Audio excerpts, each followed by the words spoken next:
Hallelujah. आज हम लोग देखेंगे भजन संहिता चैप्टर 13 वर्स 2।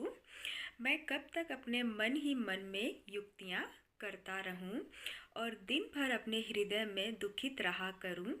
कब तक मेरा शत्रु मुझ पर प्रबल रहेगा। हालेलुया।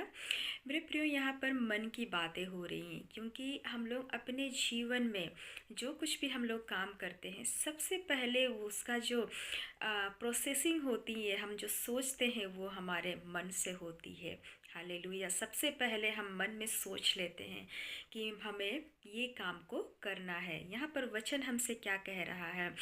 मैं कब तक हालेलुया मन ही मन में युक्तियाँ करता रहूं।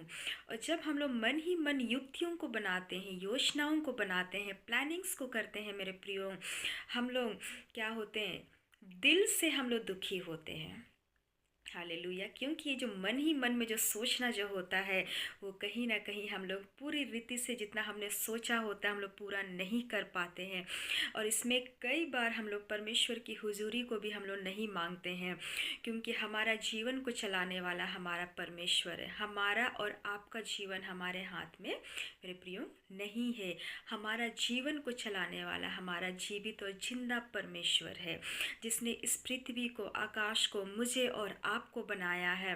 तो जब हम लोग इस तरह से हम लोग मन ही मन युक्तियों को करते हैं, क्योंकि मन एक ऐसी वस्तु है जो सबसे अधिक धोखा देती है। हालेलुया। और हम लोग कुछ भी हम लोग सोच लेते हैं, और हम लोग को ऐसा जान पड़ता है कि हम जो कुछ भी हम सोचते हैं, जो कुछ भी हम कल्पनाओं को करते हैं वो हमारी दृष्टि में वो पवित्र तो ठहरता है, लेकिन परमेश्वर की जो आत्मा है, जो हमारा जो जीवित और जिंदा परमेश्वर है, वो हर एक कामों को, हमारी आत्माओं को वो परखता है, वो सही है या फिर गलत है।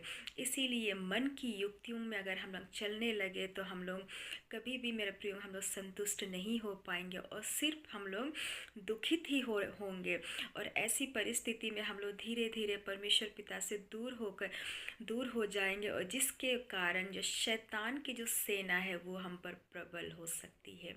इसीलिए हम अपने अपने जीवन में आत्मा के 9 फल को हम अपने जीवन में हम बना करके रखें, परमेश्वर से इस वरदान को मांगे, और जो संयम, सेल्फ कंट्रोल है अपने जीवन में, इस चीज़ को हम अपने जीवन में लागू करने वाले हम होने पाए। हालेलुया। इस वचन के द्वारा आशीष मिले।